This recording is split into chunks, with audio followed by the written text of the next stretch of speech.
Etiología. El daño cerebral de origen traumático constituye un grave problema sociosanitario, a causa de la alta indicie entre 200 a 300 de cada 1000 habitantes.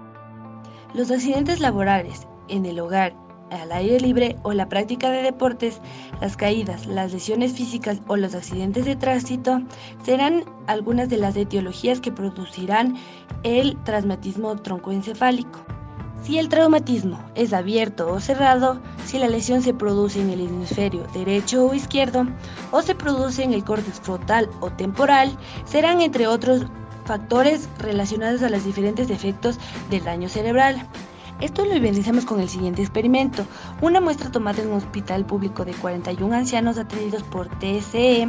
Durante el periodo de enero a marzo del 2009, los criterios de inclusión fueron estar internados más de 48 horas con diagnóstico médico definido, tener edad igual o superior a 60 años, estar en condiciones neurológicas para responder al cuestionario y tener cuidador de la familia o contratado que acepte participar en el estudio mediante la firma de declaraciones.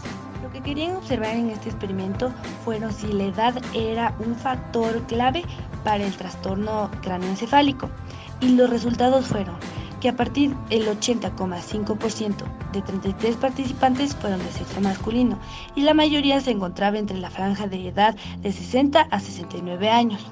El 41,5% eran 8 ancianos, el 19,5% eran de sexo femenino y siendo su franja de edad todavía 60 a 69 años. Tipología. Los traumatismos en general, así como los craneoencefálicos, han constituido y se mantienen como un tópico de gran interés para la medicina moderna por su alta frecuencia y costo social. De acuerdo a su severidad, los traumatismos craneoencefálicos se clasifican en leves, moderados y graves. Se utiliza el término leve para aquellos pacientes con pérdida transitoria de algunas de las funciones encefálicas globales como conciencia, memoria y visión posterior al trauma, sin degradación neurológica en las primeras 48 horas. Y una vez descartadas las causas del falso puntaje de dicha escala. La clasificación de severidad del trauma craneoencefálico basada en la puntuación de la escala de Coma de Glasgow fue dada a conocer en la década de los 80 del pasado siglo de Ribble y Coles. De esta manera se define el trauma craneoencefálico como leve cuando el enfermo presenta una clasificación superior a 12 puntos de acuerdo a la escala de Glasgow en el momento de ser recibido por el personal sanitario o después de una adecuada reanimación cardioventilatoria de ser necesario, sacando como conclusión que no existe una relación directa ni proporcional entre el valor inicial de Glasgow y la posibilidad de degradación de nivel de conciencia en los pacientes con trauma craneoencefálico leve. Aparte de las previas mencionadas, también existen las de primero y segundo orden ligadas a los puntos de vista de tiempo de ocurrencia y mecanismo del traumatismo. Entonces, las de primer orden siguen en el tiempo de ocurrencia inmediatamente después del impacto, mientras que el mecanismo es trauma mecánico directo por el impacto. Con respecto a las de segundo orden, pueden ser entre horas y días después del impacto y complicaciones indicadas por la herida primaria, tales como la inflamación, disfunción de receptores celulares, daños oxidativos, entre otros. Aparte, también existen las clasificaciones de acuerdo a su localización y difusión. Tenemos lo que es la contusión cerebral, hematoma subdural, hematoma epidural y hemorragia traumática subaracnoidal. Causas directas. Al existir cualquier tipo de lesión que pueda desencadenar un TCE, existen factores que ocasionarán el daño. La transferencia de energía cinética al cerebro será la causa de la lesión primaria. Sin embargo, la lesión desencadena una serie de factores moleculares, celulares, tisulares e inmunológicos que contribuirán a la lesión secundaria. Un TCE puede causar edema cerebral, contusiones y hemorragia intracraneal. A su vez, estos factores pueden causar hernias en la capa dural. Debido a esto, la presión intracraneal se eleva. Ya que el cerebro es una maquinaria que funciona dentro de su propia bóveda, cualquier aumento de la presión intracraneal lo hace a expensas del cerebro, del líquido encefalorraquídeo o del flujo sanguíneo cerebral. Un TCE puede causar a su vez una contusión cerebral, las cuales son hemorragias internas causadas por el golpe. Otra causa de contusiones cerebrales puede ser por lesiones causadas por la incrustación del cráneo producto del trauma. Los hematomas durales y epidurales también son comunes en los casos de TCE. El golpe puede causar una lesión focalizada entre el cerebro y la capa dura madre.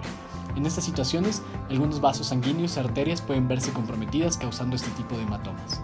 Su localización puede encontrarse en cualquier lóbulo cerebral. En el caso de los hematomas epidurales, la lesión se da entre el cráneo y la capa dura madre. La principal causa es un daño a las arterias meníngeas y no es tan común como los hematomas durales. Este tipo de hematoma se relaciona generalmente con fracturas craneales. Como consecuencia directa tenemos que las estructuras intracraneales más frecuentes afectadas son en su orden: lóbulo frontal, lóbulo temporal, vasos sanguíneos, otros lóbulos y pares craneanos. La correlación anatómica es muy importante en el TCE, porque los lóbulos frontal y temporal son los encargados en gran parte del procesamiento, almacenamiento y recuperación de la información de la memoria explícita, implícita, de planeación, prospección y de trabajo. Además, son los lóbulos que regulan las respuestas emocionales y están encargados de la actividad motora del lenguaje, estando íntimamente ligados con funciones básicas como la de saciedad, hambre, sed, balance híbrido, temperatura, sexualidad y emociones relacionadas. Con respecto a los movimientos anormales interfieren con la función motora fina gruesa, inhibiendo los movimientos coordinados normales. Posturas anormales de movimientos motores pueden resultar directamente del TCE o como consecuencias de efectos colaterales de algunos medicamentos. Dentro de estos se encuentran distonia, discinesia, coreoatetosis, valismo, temblor, mioclonias, asterixis. Una más de las consecuencias es que las personas con TCE siempre tienden a presentar problemas a nivel social, ya que tienen desórdenes hormonales o neurológicos, y esto causa que les resulte muy difícil establecer relaciones sociales y aún más difícil establecer relaciones amorosas. También pueden presentar un aumento extremo de libido o en otro caso deseo sexual escaso. También existe depresión, aislamiento, también se presentan cambios de personalidad y por estas razones es complicado entender sus emociones. Los problemas de la memoria. Los problemas de la memoria también son frecuentes tras los TCE, como pueden ser la amnesia postraumática, capacidad de recordar información después del accidente, al igual que se relaciona con la gravedad del traumatismo. También es común que se les atribuya la amnesia retrógrada, la incapacidad de recordar lo que pasó antes del accidente. Al igual podemos ver de que tenemos varias alteraciones en las funciones ejecutivas. Este es el problema que afecta en todos los grados posibles tras el traumatismo craneoencefálico. Estas son habilidades que se encuentran principalmente en el lóbulo frontal. Incluye vigilar el comportamiento, inhibir algunos impulsos y la toma de decisiones. Al igual de que podemos ver unos cambios en la personalidad y comportamiento. Si existe un traumatismo craneoencefálico y hay una infección en el lóbulo frontal, estaríamos hablando de un cambio de comportamiento, hasta de personalidad, que limita la capacidad del individuo, hasta que puede impedir que la persona vuelva a casa o a trabajo. En ocasiones se vuelven irritables, pueden tener un síndrome prefrontal, incluyendo los cambios de la personalidad. Dependiendo de la gravedad del traumatismo, podemos incluir en qué nivel afecta al encéfalo. Neurorehabilitación. Se basa principalmente en que los pacientes vuelvan a tener independencia funcional, es decir, que tengan una actividad motora casi normal. Los fisiatras son los encargados de ayudarles, ya que adaptan terapias apropiadas que van desde la tecnología adaptativa hasta la robótica, ortesis, farmacoterapia, rehabilitación cognitiva. Ahora les voy a hablar sobre los mecanismos de recuperación después de una lesión cerebral traumática. Una característica fundamental para la recuperación, además de la reparación local, es la neuroplasticidad. La rehabilitación neuronal es dinámica y multifacética, pero debido a que la organización funcional no coopera, a veces es limitada. Existen 3 etapas distintas para poder lograr una recuperación. La primera implica la activación de la reparación celular y la reversión de la diástasis. El segundo, la plasticidad de las vías neuronales existentes para producir un cambio funcional. Y la tercera, plasticidad neuroanatómica para producir conexiones nacientes. La neurorehabilitación es individual y varía por cada persona, dependiendo el grado de gravedad. No existen fármacos aprobados que ayudan con la restauración funcional neuronal, pero sí hay algunos medicamentos que ayudan, como por ejemplo la amantadina. Otro punto es que con una buena comprensión de los mecanismos inhibidores que no ayudan al proceso de recuperación y la plasticidad que sí ayuda, se podrá obtener nuevos objetivos terapéuticos. Otros componentes de la rehabilitación neuropsicológica en los traumatismos craneoencefálicos es que los déficits cognitivos y perceptuales susceptibles deben ser mejorados mediante un manejo neuropsicológico especializado con metas medibles. El neuropsicólogo puede ayudar directamente para mejorar las disfunciones perceptivas y cognitivas, mediante la definición de las áreas y esferas comprometidas con la aplicación de test específicos y distintos métodos neuropsicológicos. Los componentes básicos para un programa conductual son los siguientes. Primero, el diagnóstico conductual. Para ello se debe revisar la historia clínica, hacer análisis funcionales de los distintos tests para identificar la conducta que debe tratarse. 2.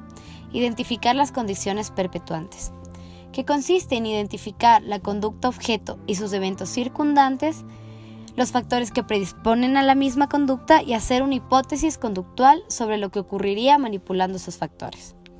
3. Debe darse unos datos base que una vez que se define la conducta objeto del tratamiento, se establece la información respecto de la frecuencia y duración de la conducta y se definen los medios para evaluar el tratamiento. Se debe aplicar el tratamiento como cuarto punto, donde se implementa el tratamiento conductual, especificando objetivos de corto y largo plazo. Se define el método con el que se va a operar y se enlistan los materiales necesarios.